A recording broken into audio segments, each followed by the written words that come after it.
อย่าเลื่อนผ่านคลิปในบอก็ขอเป็นก้อนหนึ่งใครหาเงินเหนือเฟซส่วนตัวของเฮาในคณะมื้อในน้องออมเตมาสอนใส่ข้อมูลการตั้งค่าตาฮับเงินในคณะ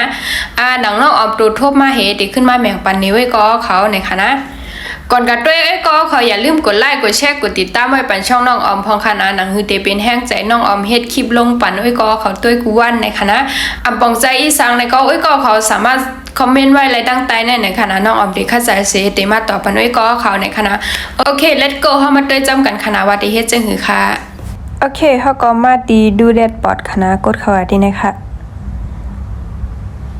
ยาก็เลื่อนขึ้นมาคณะเลื่อนขึ้นมาค่ะก็มาดีการสร้างรายได้ในคณะกดเข้ากับดีนะคะยาก็การตั้งค่าในคณะกดเข้ากับดีการตั้งค่าค่ะการตั้งค่าลาวในคณะยาก็เริ่มต้นค่ะไปกำคณะเน็ตน้องอมถึงเพราะว่ามากกันในยอดีในก็ใส่จื้อเข้าคณะอันนี้เฮาเดเลยใส่จื้อเต้เฮาดีในวัดนั้นคณะเพราะว่าตัวลีกในบัตรเท่านั้นเป็นตัวเลขอังกฤษตัวใหญ่ในก็เขาก็ต้องใส่ตัวใหญ่คณะเพราะว่าตัวเลขในก็ต้องใส่ตัวเลขค่ะใช้ชื่อนามสกุลวันเดือนปีเกิดในตามบัตรเท่าคณะยาก็เลือกประเทศไทยค่ะนะกดเข้ากะค่ะยาก็มาเลือกหาประเทศไทยในค่ะนะ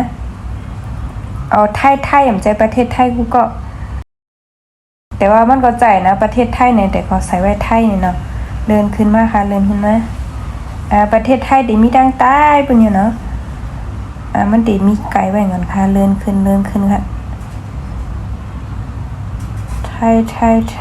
ยนะคะอันนี้คณะมีนำนะคะกูก็ฮะนะคะอันนี้คณะเขาก็มากดหายตีไทยเนี่ยคณะเพราะใส่ข้อมูลเยอะเรียบร้อยก็ถันไปค่ะนะ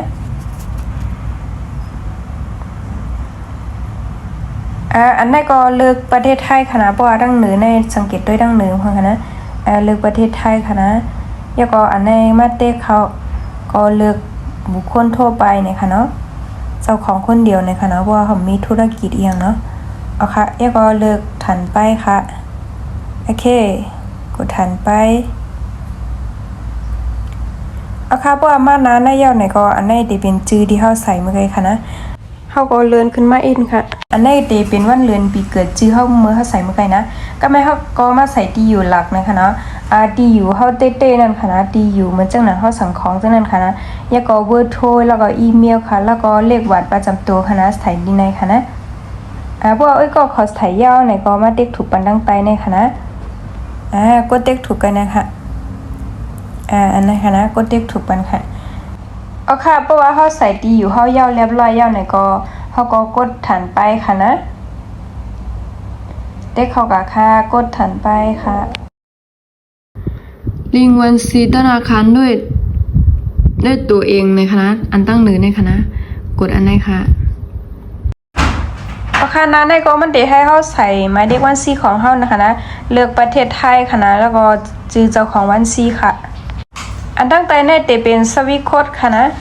อันได้ใส่สวิตโค้ดธนาคารค่ะนะอันได้สามารถกะหาอะไรใน Google ค่ะนะสวิตโค้ดธนาคารในคณะกะหาอะไรใน Google ค่ะแล้วก็อันได้ซ้ำใส่ชื่อใส่หมายเลขบัญชีของเฮาในคณะใส่ข้อมูลยาวกดลิงก์การรับเงินค่ะนะโอเคกดเข้ากับดีเพิ่มข้อมูลหน่อยค่ะนะมันจะใส่อีเมลแล้วก็รหัสผ่าน Facebook ค่ะนะเฮาก็ใส่รหัสผ่านแล้วก็อีเมลของเฮาเข้ากับค่ะนะเพราะว่าใส่ยาวก็กดเข้าสู่ระบบเลยค่ะนะมากันในก็ดำเนินการต่อเลยค่ะนะโอเคเพราะว่ามานาในยาวไหนก็ก็เขาใส่กดโนค่ะนะแล้วก็อันดังใดเนี่ยก็โนค่ะโปก็ของมอลีอังกฤษก็อ่านเลยค่ะนะแต่ว่าน้องออมมอนะคะก็กดโนเนี่ยก็ขึ้นกดนี่นะคะนะในห้าไว้กับหัวยาก็ไกในมาเลือกประเทศไทยค่ะนะ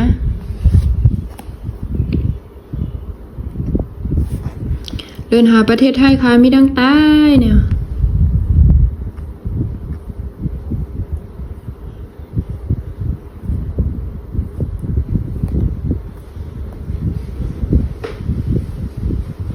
ประเทศไทยก็มีดีในคณะลึกประเทศไทยค่ะ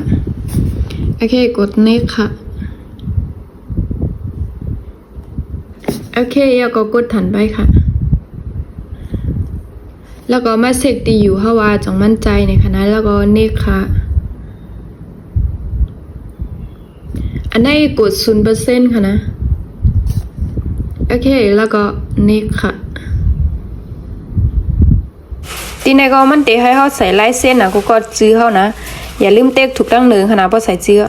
ก็กดเนกค่ะนะโอเคค่ะบ่มาสู่นั้นได้ก็ยาวเรียบร้อยแล้วค่ะนะอันนี้ก็จะเป็นลิโคมไม้ลายเส้นของเฮาในค่ะนะข้อมูลของเฮาในค่ะนะอันนี้ค่ะอันนี้ค่ะนะยาวเรียบร้อยแล้วค่ะนะบ่เอ้ยก็ขอเฮ็ดอันนี้ยาวเรียบร้อยแล้วไหนอุ้ยก็ขอถ่ายไว้หน้าจอในค่ะนะ